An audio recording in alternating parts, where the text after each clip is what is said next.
Ito ang radyo ng bagong henerasyon. Sumasahimpapawid sa pamamagitan ng internet at live streaming. Radyong pinagkakatiwalaan ng sambayanang Pilipino.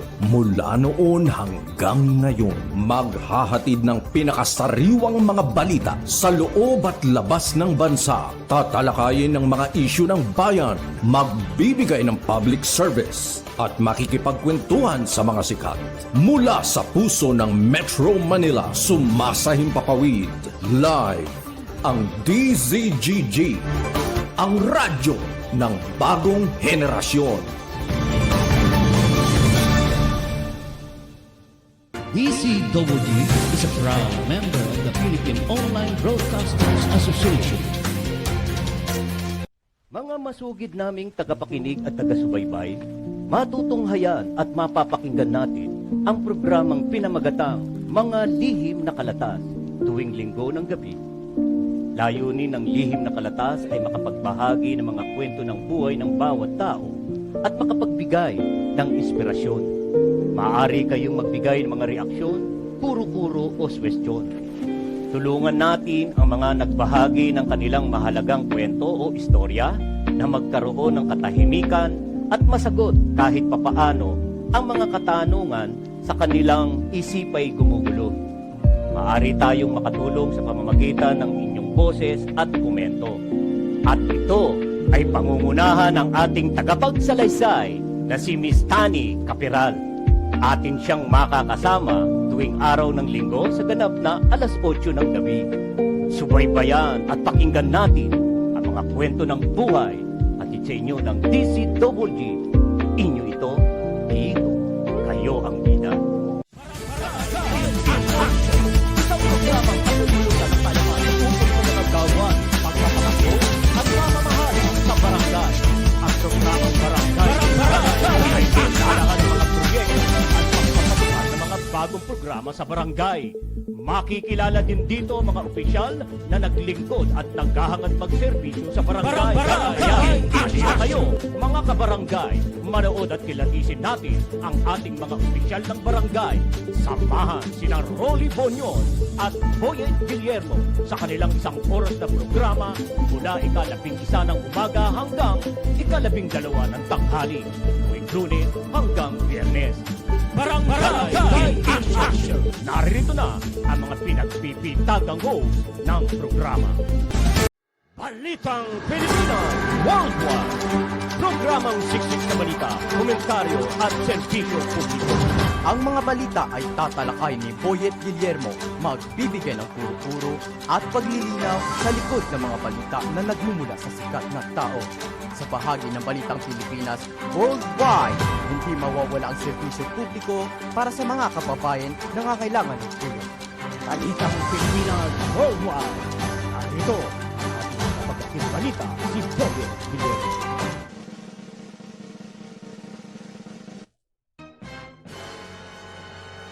Yes! Hey! Hello! Magandang hapon, Luzon, Visayas at Mindanao. At muli po, narito na naman po tayo sa isang edisyon na naman po ng ating Balitang Pilipinas Worldwide. Araw po tayo ng Huwebes, December 7, 2023. Yan, oo. At ganun din po sa iba't ibang dako ng mundo na naabot po ng Balitang Pilipinas Worldwide. Yan, sa sa mga kababayan natin na mga OFW sa Saudi Arabia. Yan, marami po tayong mga, sa Dubai, Singapore, Japan, US, at sa Canada, ayan, meron po tayo dyan mga viewers na kaabot na po, no? Talaga naman po ang ating programang ito patuloy po na tinatangkilik ng ating pong mga kababayan. Sapagkat dito po sila nakakakuha po, no, ng mga sariwang balita. Mga sariwang balita at impormasyon, mga kaganapan dito sa ating bansa. Yan. Kaya't muli po, tayo po ay magsama-sama sa isang oras po nating programa. Hanggang alas 6 po tayo ng gabi. Yan. At tayo po ay magtatalakay. Marami tayong mga balita at tayo ay magtatalakay, no, sa likod ng ating mga balita. Pag-usapan po natin. Oho. Ano, pag-usapan natin at himay-himayin, amoy-amoyin, pisil-pisilin, ha? Parang ano lang ho yan, ano? Parang isda. Alright. Okay. So, araw ho, no? Lunes. Yan. At ang oras natin, oras ho ito ng uwian, ano? Rush hour kung tawagin. Kaya ang ating mga kababayan, ano? Mahirap manood kapag ikaw ay bumabiyahe at nasa jeep eh. Baka maagaw ang cellphone mo nyo. Ano? Kaya doon na lamang sa bahay. Oo. At maaari din naman po kayong manood ng replay ho nito. Dahil tayo ho ay mapapanood after ng ating pong live dito sa Facebook. Ano ho? Ay nakakapag-live din po tayo sa YouTube. Yan, subaybayan nyo po rin kami sa YouTube, DCWG Broadcasting. At doon ay mapapanood nyo po kami ng live. Ano ho? Yan, alright. So, kamusta mga kababayan? Kamusta po ang araw po ninyo? Ayos ho ba ang mga buto-buto? Ayos ba ang buto-buto? Yung ating mga kababayan pa uwi, mag-iingat po tayo. Oo, mag-iingat. At ngayon ay punuan, ano? Punuan ang mga pampasaherong jeep. Punuan. Kaya mag-iingat sa pagsakay-sakay sapagkat tayo talagang gusto natin lahat nagmamadali, no? Gusto lahat makaupo. Pero okay lang ho yan. Okay lang po. Lamang makikiramdam po kayo sa inyong katabi. Sa inyong pagsakay-sakay. Makikiramdam ho kayo. Huwag ho kayong kukurap. Lakasan ng pakiramdam sapagkat itong panahon nating ito, malapit na ang Pasko, ang lahat ay nangangailangan ng kwarta.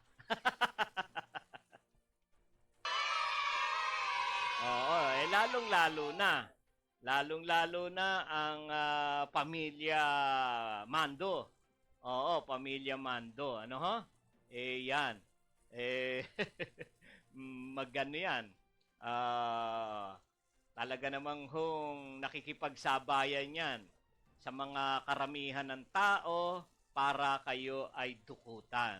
Kaya pag-iingatan ang inyong mga wallet, ang inyong mga bulsa, cellphone, ang pera, wag na hong ganong magdadala ng maraming pera.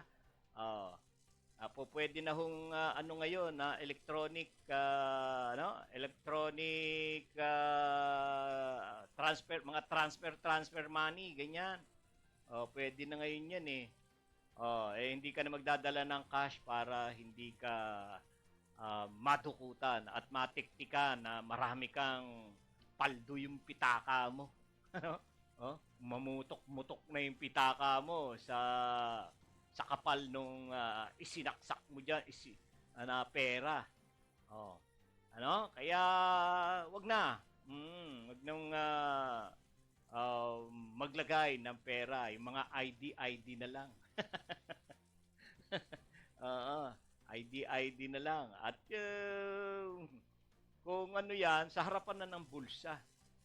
Pero wag mong ilalabas sa karamihan ng tao dahil talagang ang mata ni Mando ay lagi yan parang agila yan. Kahit malayo ka, parang agila yan. Talagang iniispatan yan kung sino yung bibiktimahin, kung sino yung dadagitin. Oho. Ang talas ng mata niyan pagdating sa pera.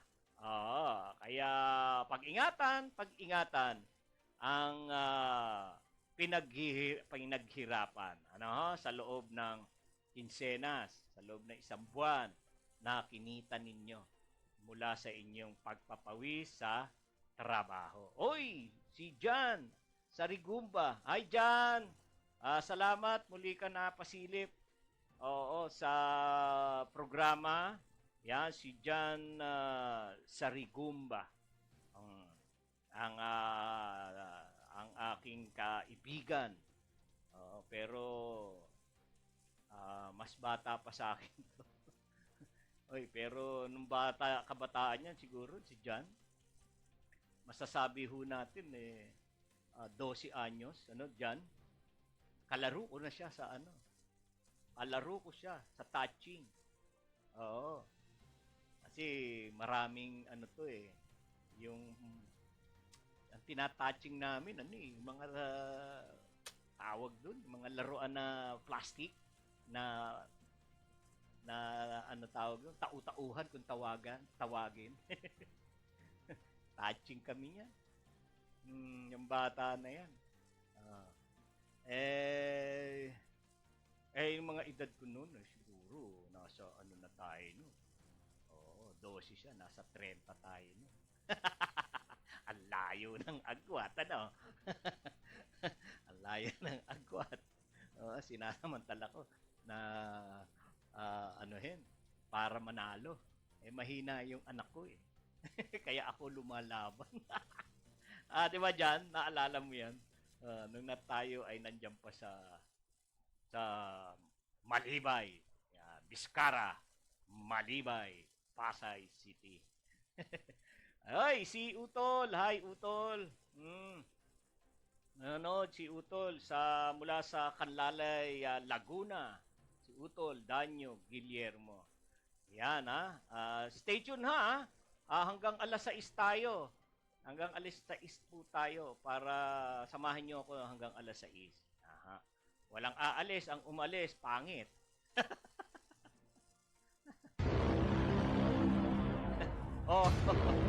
Ayan, dami na.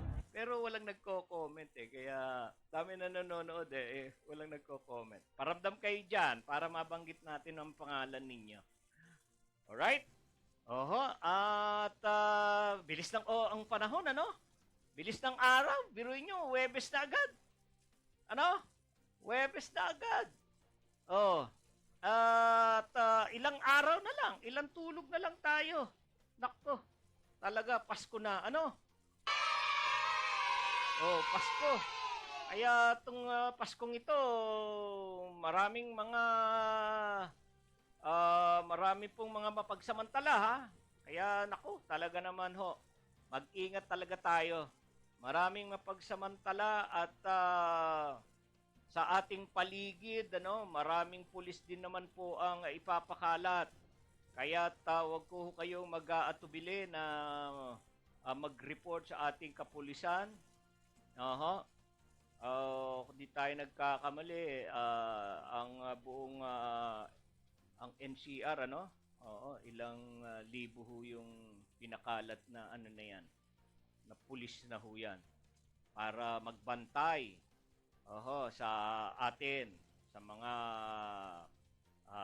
tawag rito, sa mga mall players, mga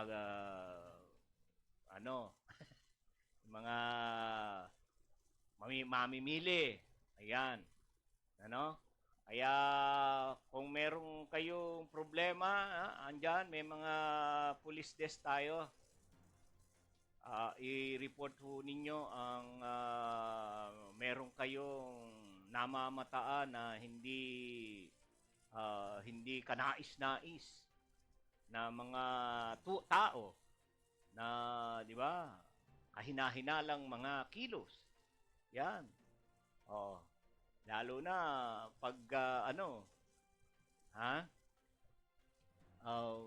yan sa karamihan ng tao. Yan ha.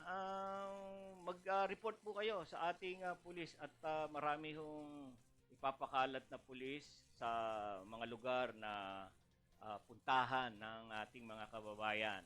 Ang mall, yan, ang palengke, oo, at mga establishmento.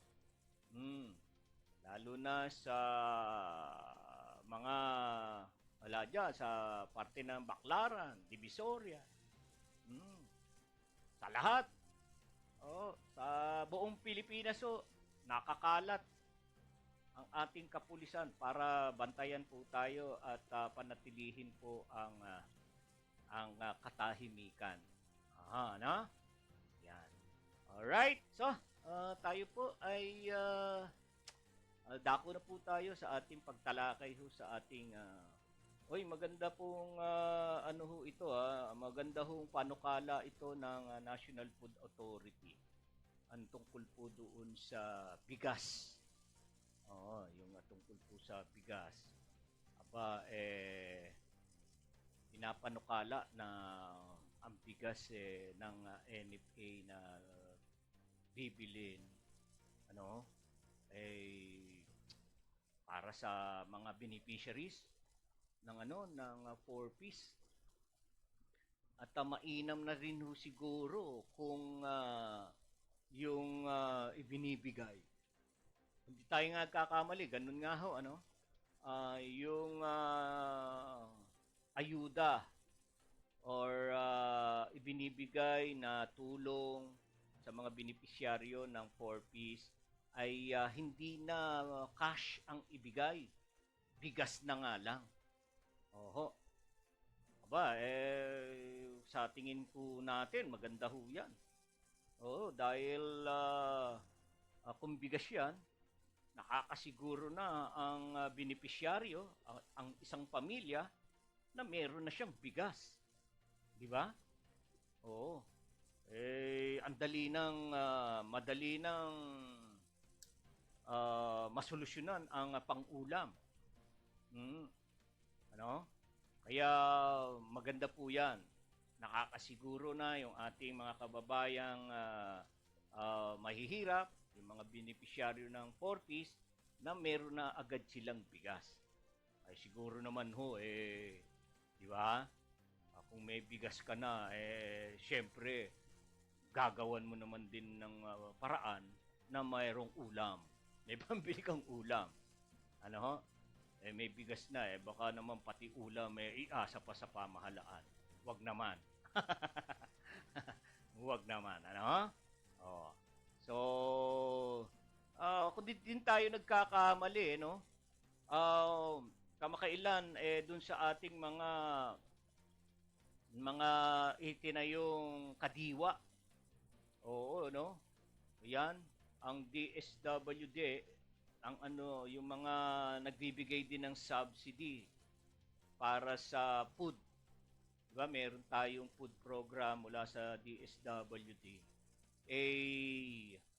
Ang gusto ng DSWD, yung subsidy na yun, ay ipamili na. Kumbaga, pupunta na sa kadiwa, o kukuha na doon, kung magkano yung binibigay,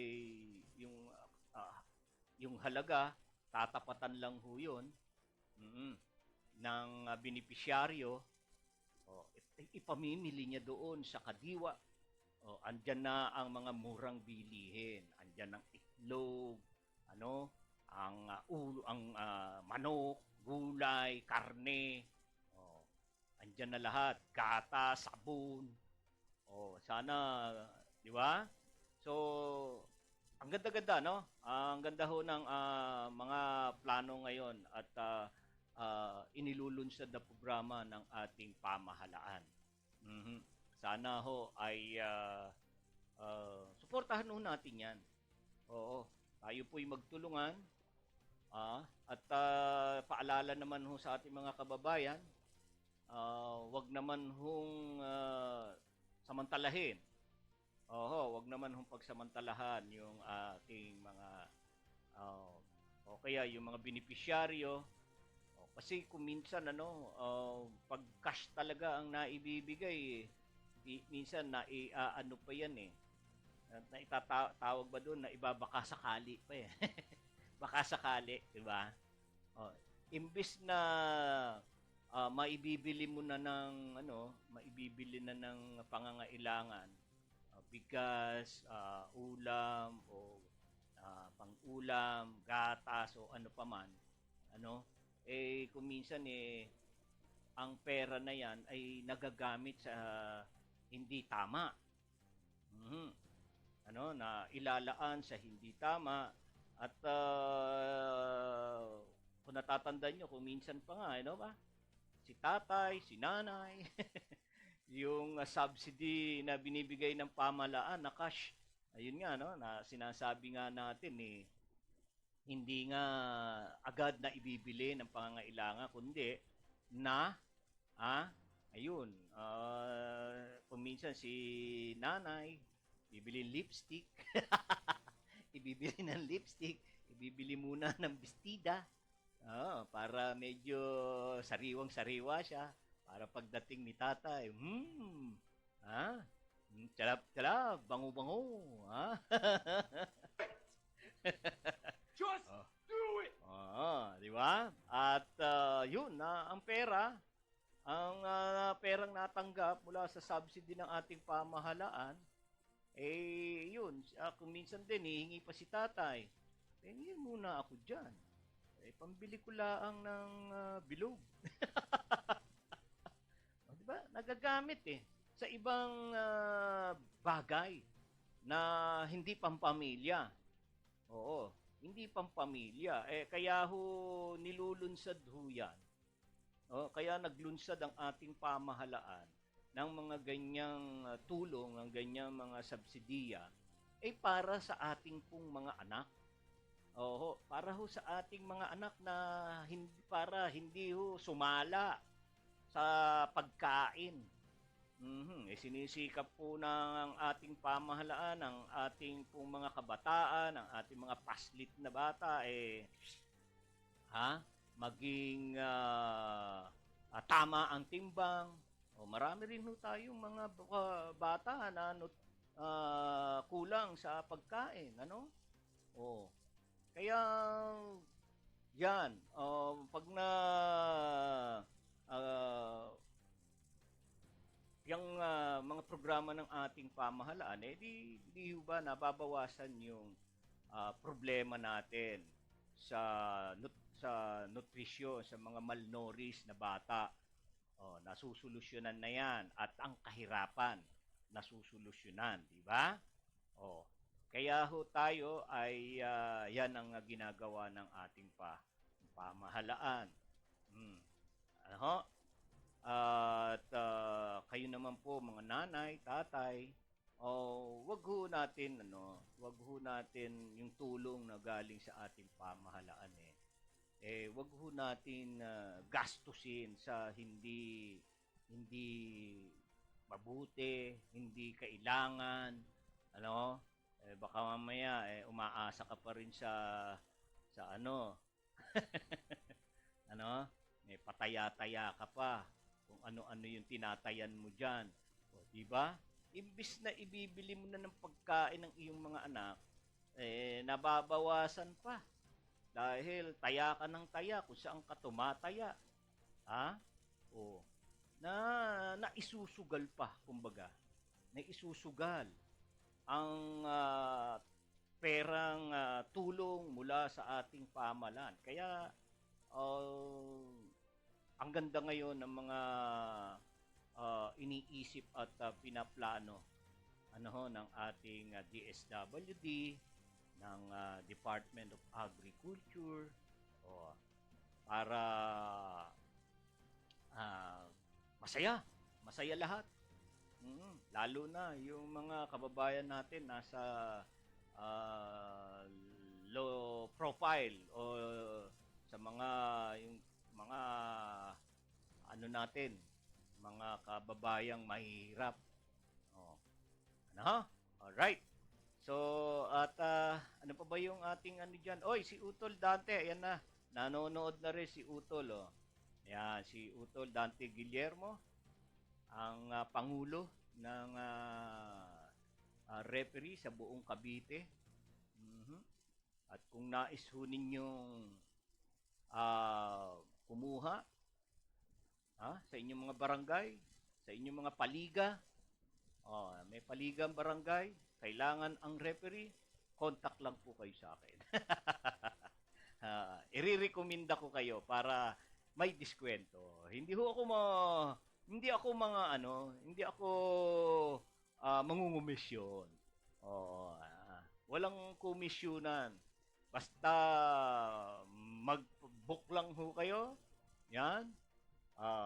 Mag-book lang kayo para direkta kayo, direkta. Wala nang middleman na kung saan mangungumisyon. Ako lang ano saya. Alright. Oy, paring Crispin Lambayan. Ayan, nanonood si paring Crispin Lambayan. Mula pa yan sa Pangasinan. Ayan, salamat paring Crispin. At wag kakalimutan, paring Crispin, kilala mo ba yan? Si John Sarigumba, anak ni paring ano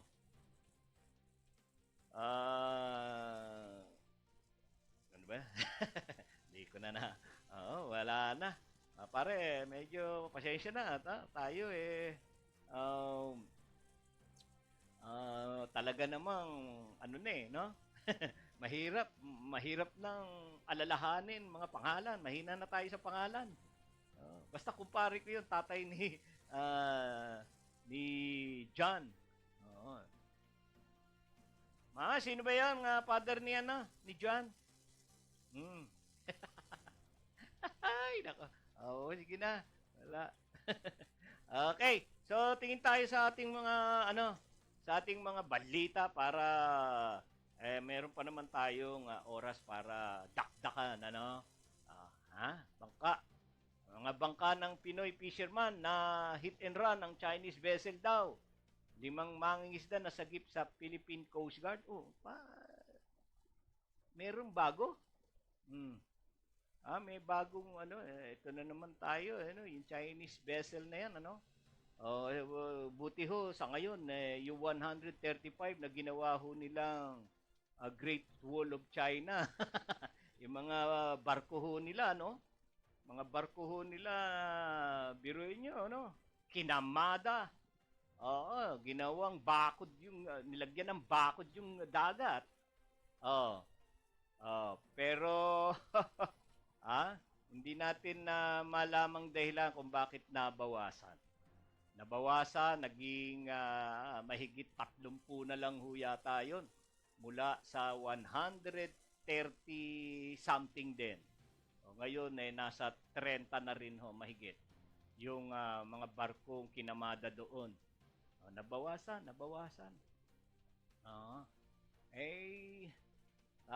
Talagang alam nyo po, nakakabilib din po.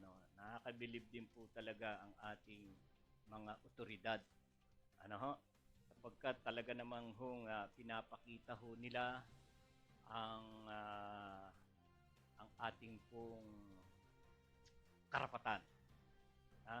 Ipinaglalaban talaga nila ang ating karapatan dyan sa West Philippine Sea na yan na kung saan atin ang lugar na yan. Base na rin, hindi ho inaangkin natin yaan ay base sa desisyon ng United Nations Law of the Sea, yung UNCLOS na tinatawag. Na ipanalo ho yan. Dumaan po sa proseso. At ang korte po ang nagpatunay na nasa ating pong teritoryo ang West Philippine Sea. Pero sa kabila niyan ay marami ng mga hakbang, mga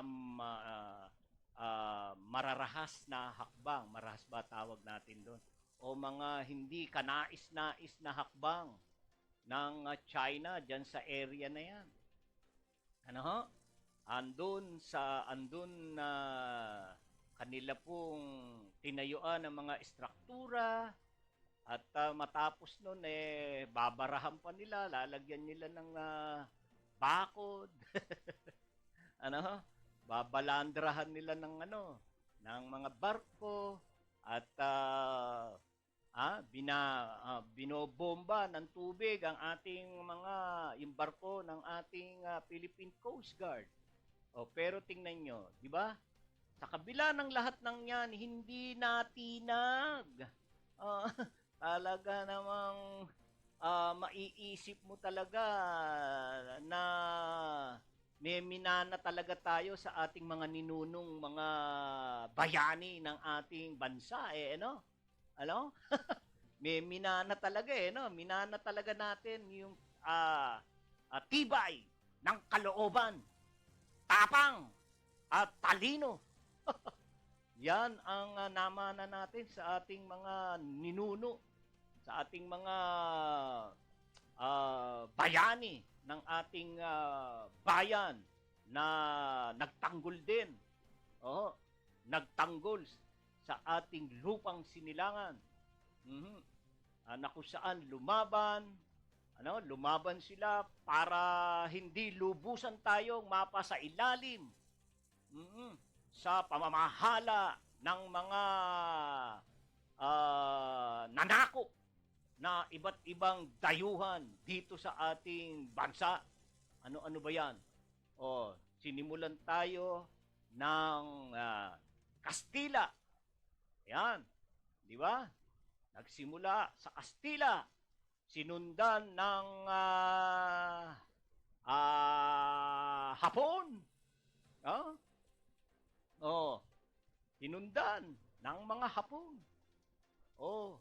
Maging ang Amerikano.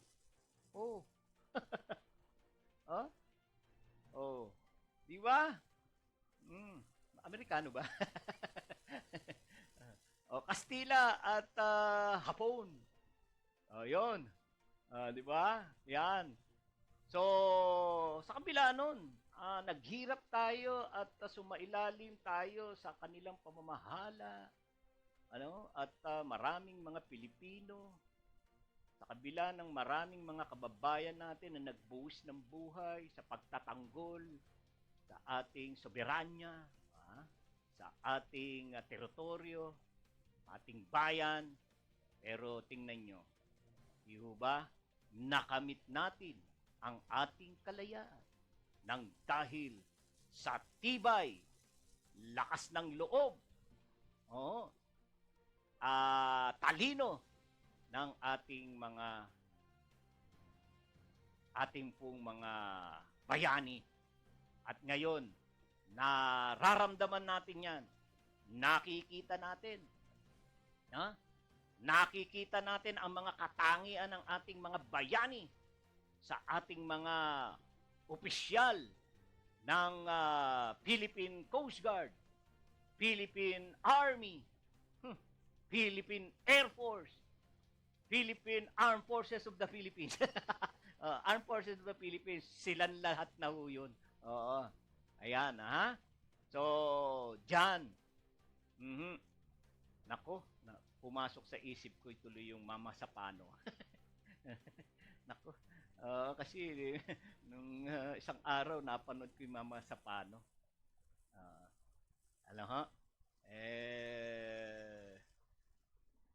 Sana hindi na maulit yung mga ganyan. Pero wala, no? Sa ngayon, maganda. Maganda ngayon ang takbo ng ating Armed Forces of the Philippines. Maganda. At maganda ang pamamahala ngayon. Alright? So, si Lorna Ginoves Flores. Hi, Lorna. Siguro nasa Dubai na si Lorna or nandito pa ba sa Pilipinas? Pabalik na ulito si Lorna. Parang ginagawa lang niyang Baklaran at Libertad yung Baklaran at Libertad yung Dubai. Dubai at Pilipinas. Hi, Lorna. Mga kababata ho natin to eh. Kaya hindi natin maaaring hindi mabanggit. Yan ang gusto natin, nakikita ko ho yung mga pangalan ninyo para kayo ay akin namang mabate. Sapagkat alam ko, nakakapagdulot sa inyo kahit konti na kasiyahan yung mabate at mabanggit ang inyong pangalan on air. On air. Tawag dito. Buong mundo. Naririnig ang pangalan ninyo sa buong mundo. Di ba? Yan. Hello! Gandang buhay! Musta? Bumabate, Bumabate si Lorna Ginoves Flores. Alright. So, okay. Aba, sige. Tayo, pwede na ho tayo na dumako po sa ating ikalawang yugto ng ating programa. Ayan. Alright. Dako na po tayo sa ating mga ulo ng balita.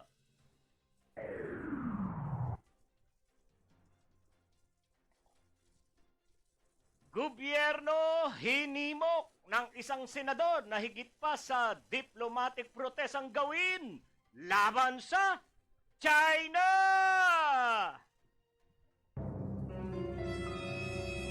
Bangka ng Pinoy fisherman na hit and run ng Chinese vessel, 5 mangingisda nasa gip ng Philippine Coast Guard. Malikan yan, kapatid.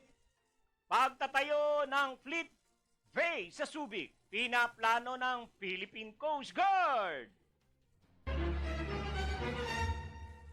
Anti-Agricultural Economic Sabotage Act lusot na sa second reading ng Senado.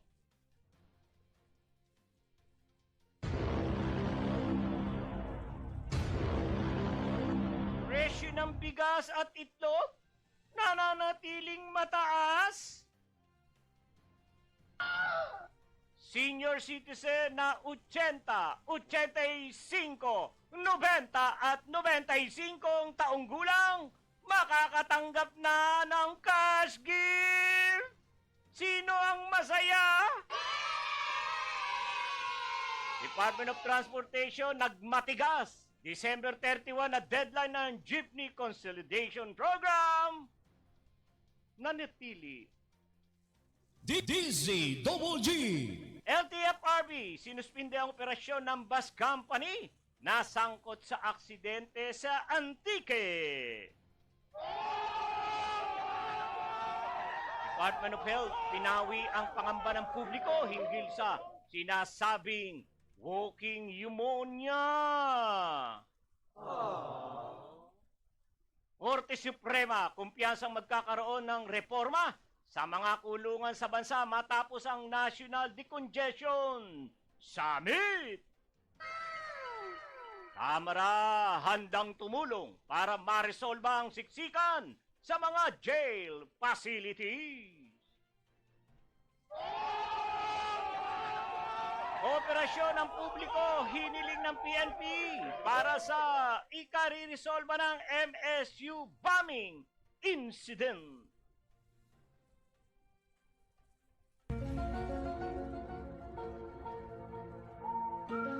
Mahigit 400 pulis dog ipakakalat ng PNP ngayong holiday season. US President Biden nananawagan ng pagkundina sa panggagahasa ng mga Hamas sa bihag nila. Hinikayat ni Senator Risa Hontiveros na higit pa sa diplomatic protest ang gawin ng gobyerno sa panibagong swarming ng mga Chinese militia vessel sa Julian Philippe Reef na parte ng ating West Philippine Sea o WPS. Hit ni Hontiveros kahit ilang beses pang kundinahin ng gobyerno at ng international community ang iligal na aktibidad ng China sa WPS, hindi naman nakikinig ang Beijing. Dahil dito, hiniling ng senadora na gawing higit pa sa paghahain ng diplomatic protest ang gawin sa bansa. Kailangan na anyang magpatupad ng hakbang ang pamahalaan para mapigilan ng China sa anumang balak na reclamation at base building activities sa Julian Felipe Reef. DZGG. Nasagip ng mga tauhan ng Philippine Coast Guard o PCG ang 5 mangingisda na sakay ng FBZA Ruel J matapos masagasaan ang kanilang bangka ng isang Chinese vessel. Ito'y sa may bahagi ng karagatang sakop ng Paluan, Occidental Mindoro, malapit sa Pandan Island, Sablayan. Kwento ng mga mangisda, hindi na sila binalikan o hinintuan ng vessel na MV Taihang 8 kung saan nagtuloy-tuloy ito sa paglalayag. Nasa maayos namang kalagayan ng mga naligtas na mangingisda matapos alalayan ng mga tauhan ng Coast Guard. Kaugnay nito, nakauwi na rin sa kanilang pamilya ang 5 mangingisda habang patuloy at iniimbestigan sa nangyaring insidente. DZGG. Pinag-aaralan mabuti ng Philippine Coast Guard o PCG ang pagtatayo ng Fleet Base sa Subic, Zambales. Ayon kay PCG Commander o Commandant Admiral Ronnie Hill Gavan o Gavan, kasulukuyan na nilang tinutukoy ang posibleng lokasyon na pagtatayuan ng mga fort facilities na makakaya makapag-accommodate ng mga mas malalaking barko ng bansa. Ang plano ng PCG ay kasabay na rin ng patuloy na agawan ng teritoryo sa West Philippine Sea kung saan ang Zambales ay isa sa pinakamalapit na probinsyang nakaharap sa naturang karagatan. Ayon kay Gavan, kung maisa sa katuparan ng kanilang plano ay tiyak na matutulungan ng pamahalaan sa pagbabantay nito sa mga teritoryo ng bansa na nahaharap sa West Philippine Sea. Maliban sa Subic, posible rin anyang puntahan din ng PCG at pag-aralan ang iba pang lokasyon sa iba't ibang bahagi ng bansa, kabilang ang Manila Bay sa National Capital Region. DZGG. Inaasahan maaaprubahan na rin sa ikatlo at huling pagbasa ang Senate Bill number 2432 na sinertipikahang urgent ng Pangulo. Ito ay makaraang lumusot na sa ikalawang pagbasa ang panukalang Anti-Agriculture Economic Sabotage Act o ang Senate Bill 2432. Bago makalusot sa ikalawang pagbasa ang panukala, ay dumaan muna ito sa individual amendments na inilatag nila Senate Minority Leader Coco Pimentel at Senator Chis Escudero. Pinawalang bisa ng panukala ang naunang Anti-Agricultural Smuggling Act of 2016 kung saan ay itinuturing na rin kasong economic sabotage ang smuggling, hoarding, profiteering at pagkakartel ng mga agriculture products. Kapag naisabata sa mga lalabag ay maharap sa habang buhay na pagkabilanggo at ito ay walang bail o piyansa. DZGG. Inihayag ng Department of Agriculture o DA sa pagdinig ng Committee on Agriculture and Food na nananatiling mataas ang presyo ng bigas at itlog ng manok sa mga lokal na pamilihan. Bunsod nito ay nababahala at nadismaya ang mga kongresista na hindi natupad ang inaasahang paghupa ng presyo ng bigas pagkatapos ng anihan. Paliwanag ni National Food Authority o NFA Chief Roderico Bioco, hindi gaanong bumaba ang presyo ng bigas dahil sa naging kakulangan ng produksyon noong 2021 at 2022. Gayon din ang paggamit ng mga magsasaka ng konting pataba. Binanggit ng Bioco na ngayong buwan ay inaasahang darating ang biniling bigas ng Pilipinas mula India. Diin ni Bioco, sa ngayon ay mahalaga na magkaroon ng stable na supply ng bigas ang bansa para maging stable din ang presyo nito sa pamilihan. Pero nakakabahala para kay Vergara na ang mga kapitalista umano ang nagtatag paglagda ng presyo. DZGG. Lagda na lamang ni Pangulong Ferdinand Marcos Jr. ang kailangan upang maisabatas na ang panukala na naglalayong bigyan ng cash give ang mga senior citizen na edad 80, 85, 70 at 75 taon. Ito'y matapos ang maratapikahan ng Senado ang VICAM Committee Report ng Senate Bill 2028 at House Bill 7535 kung saan inaamyendahan ang kasalukuyang Centenarian Act. Kapag naging ganap na batas, hindi lang mga 100 o 100 taong gulang ang makakatanggap ng cash gift at liham ng pagbati mula sa Pangulo. Sa panukala ay pagkakalooban na rin ng cash gift ang mga lolo at lola na aabot ng 80, 85, 90 at 95. At letter of felicitation mula sa Presidente para sa kanilang mahabang buhay. Ipadadala na ang panukala sa Malacanang para malagdaan ni Pangulong Ferdinand Marcos Jr. upang tuluyang maging batas. DZGG. Nanindigan ang Department of Transportation o DOTR para sa jeepney consolidation deadline ng December 31. Sinabi ni Transportation Secretary Jaime Bautista na ang nasabing consolidation ay malaking tulong para maging maayos ang operasyon ng transport sector sa bansa. Muling nilinaw nito na walang magaganap na pag-phase out ng mga traditional jeep basta ang mga ito ay sumunod sa itinakdang standard ng gobyerno.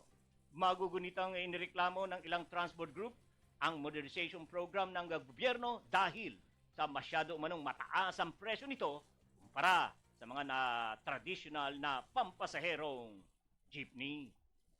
DZGG. Sinuspindi na ng Land Transportation Franchising and Regulatory Board o LTFRB ang operasyon ng 13 unit ng sangkot na bus company matapos ang aksidente sa Bangin sa Hamtik Antique. Tatlong anggulo ang tinitingnan ng LTFRB sa pagkakahulog ng bus sa Bangin. Una ay kung may kapabayaan ba sa maintenance ng bus. Pangalawa, kung nasa tamang itong ruta. At pangatlo, kung ano ang estado ng pag-iisip at kalusugan ng driver. Kinakausap pa ng ahensya ang insurance company ng bus company para mapabilis na ma-release ang insurance claim. Ayon kay LTFRB Chopilo Guadis III, simula December 31 hanggang bagong taon, magsasagawa ng random drug test at inspeksyon ang ahensya sa iba't ibang bus terminal sa buong bansa. DZGG. Pinawi ng Department of Health o DOH ang pangamba ng publiko kaugnay sa kaso ng walking pneumonia sa bansa. Ayon sa DOH, hindi bago ang 4 na kasong naitala ng walking pneumonia sa bansa na nagsimula noong Enero hanggang nitong Nobyembre at pawang gumaling na at nasa maayos ng kalagayan. Iginit ng DOH na ang nasabing mga kaso ay isang ordinaryong uri ng sakit na kayang-kayang gamutin ng mga doktor at may sapat na gamot din para dito. Nabatid na dulot ito ng Mycoplasma pneumonia na isang common pathogen na nagdudulot ng infeksyon gaya ng sipon at pneumonia. Isa rin ito sa tinatawag na influenza-like illness na nagdudulot ng lagnat, sore throat at ubo. Tiniyak naman ng DOH sa publiko na maiiwasan ang naturang sakit sa pamamagitan ng regular na paghuhugas ng kamay, pagsusot ng face mask, maayos na daluyan ng hangin at pagkakaroon ng tamang bakuna. DZGG.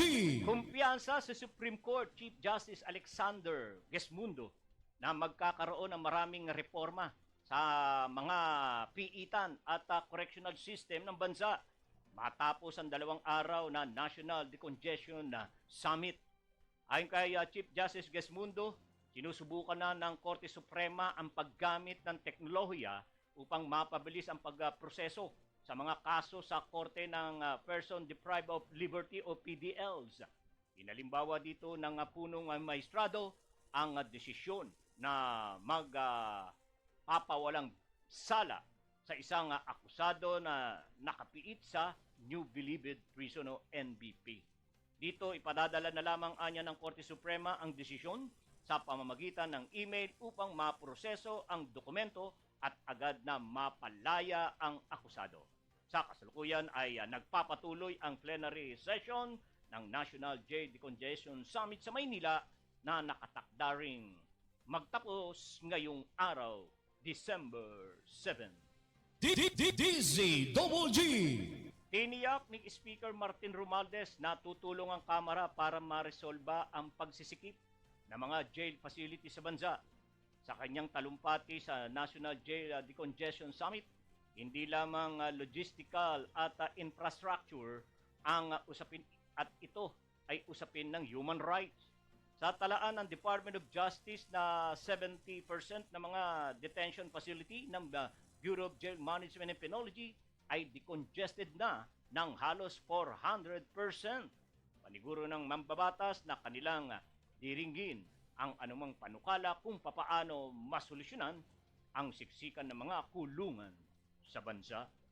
DZGG. Nakikiusap ang pambansang pulisya sa publiko na makiisa kasunod ng mas mahigpit na seguridad na ipatutupad partikular na sa Bangsamoro Autonomous Region in Muslim Mindanao o BARMM. Ayon kay PNP PIO Chief Police Colonel Jean Fajardo, naka-red alert ang status sa buong Mindanao matapos ang MSU bombing incident noong linggo ng umaga. Asahan na ang mas maraming checkpoint, border control inspection at police visibility sa lugar upang hindi makatakas ang dalawang sospek sa pagpapasabog. Dito naman sa Metro Manila, nasa ilalim ng heightened alert, asahan din ang kaliwat kanang checkpoint bilang bahagi na rin ng security measure ngayong holiday season. Pakiusap pa ni Fajardo sa publiko, makisa sa mga otoridad at agad ipagbigay alam kung may impormasyon hinggil sa kinaroroonan ng mga suspect na kinilala na sina Kadapi Membesa alias Engineer at Arsani Membesa na kilala sa mga alias Lapitos, Hatab at Katab na kapwa membro ng Daula Islamia Maute Group. DZGG. Maliban sa mga pulis na nakakalat ngayong magpapasko, nagpakalat na rin ang Philippine National Police o PNP ng mga service police dog. Ayon kay PNP Public Information Office Chief Police Colonel Jean Fajardo, aabot sa 436 na public o police service dog ang kanilang i-deploy. Sa naturang bilang, 364 ang explosive detection na dog, habang ang nalalabi ay sinanay sa paghahanap ng illegal na droga. Ipinakalat ang mga aso sa iba't ibang bahagi ng bansa, partikular na sa mga matataong lugar katulad ng mga terminal, airport at mga pantalan. Malaki kasi ang kanilang maitutulong sa pagbabantay ng seguridad para hindi malustan ng anumang kontrabando. Nabatid na simula December 15 ng PNP ay isa sa ilalim na sa full alert status kasabay ng pagsisimula ng traditional na simbang gabi. DZGG. Nananawagan si US President Joe Biden na dapat kondinahin ng buong mundo ang ginagawang pang-aabusong sexual ng mga Hamas noong kasagsagan ng kanilang pag-atake sa Israel noong Oktubre 7. Nabi nito na nararapat na gantihan ng Israel ang Hamas dahil sa ginawang panggagahasa ng mga ito sa mga kababaihan. Kasabay din nito ay nananawagan ng US President sa Kongreso ng pagpopondo para madagdagan ng tulong militar sa Israel at sa Ukraine. Bukod kasi sa Israel, ay nagpapatuloy pa rin ang pagdepensa ng Ukraine sa kanilang teritoryo sa pagsakop ng mga Russia. Una rito ay hindi inaprubahan ng US Congress ang hiling ni Biden na dagdag na ilang bilyong dolyar bilang tulong militar sa Ukraine para maiwasan na magkaroon ng budget deficit ang US government. at maiwasan ang pag-shutdown ng kanilang ekonomiya. DZGG. Right? Wala tayong report? Ha? Walang, alright. So, ang ating mga reporter, siguro, ay busy-busy na. Okay. Alright. So, ayan. Sa bagay, isang minuto na lamang po. Isang minuto na lamang po, tayo po ay nakakonsumo na ng ating isang oras na programa. Yan. At, si Ate Nelia, nanonood. Hi, Ate Nelia. Salamat sa iyong panonood. Yan, nanonood si Ate Nelia. Alright. So, ayan. Tayo po ay magsasara na ng tabing ng ating palatuntunan sapagkat alas 6 na ho. Kaya ako po ay lubos na nagpapasalamat po sa inyong lahat, sa aming pong mga minamahal na taga-subaybay at walang sawang tumatangkilik sa Balitang Pilipinas Worldwide. Yan. Maraming salamat. Si Jan Sarigumba, paring Crispin Lambayan, Lorna Ginobes Flores. Oy! Si Del Castro, andyan pala. Hello po, Sir Boyet. God bless you. Hi, Ate Lorna. Musta na? Yan, andyan. Na-miss ko yung mga ganyan ni Del Castro. Right. At si, hello, all. God bless you, viewers. Si Deli Concepcion. Yan. Hi, Fidel. Miss na yun tayo ni Yet. Oo nga, na-miss ko kayo. Pero okay lang, basta patuloy tayong nagkakakitaan. Nagkakakitaan lang sa ating live. Di ba, Alin? Alright. Ayos lang yan. Okay, so, maraming salamat sa inyong lahat. At ako'y sinamahan nyo sa isang oras na ating programa. At syempre, ako po ay lubos din nagpapasalamat sa ating Panginoong Diyos sa kanya pong patuloy na pag-iingat at pagsubaybay sa DZWG Broadcasting Studio. Lord, maraming salamat po. At higit sa lahat, sa inyo pong tiwalang ipinagkaloob sa akin para makapaglingkod sa sambayan ng Pilipino sa pamamagitan po ng paghahatid ng balita, impormasyon at serbisyo. Lord, thank you very much. Sa ngalan po ng aming news director, June Hariol sa technical side, G. Laureño at John Paul Destura. Ako naman po si Boyd Guillermo pasamantala nagpapaalam at nag-aanyaya bukas po muli sa ganitong oras alas 5 hanggang alas 6. Magkita-kita, magkapanooran pa rin. Yan. Alright. 18 araw na lang. Pasko na!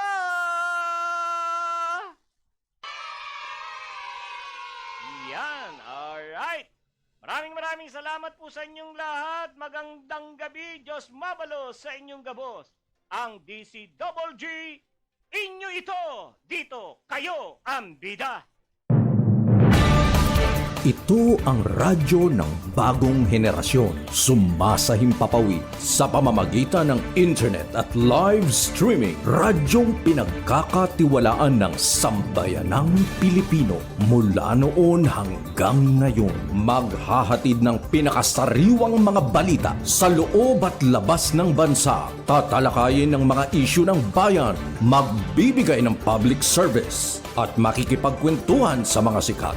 Mula sa puso ng Metro Manila, sumasahimpapawid live ang DZGG, ang radyo ng bagong henerasyon.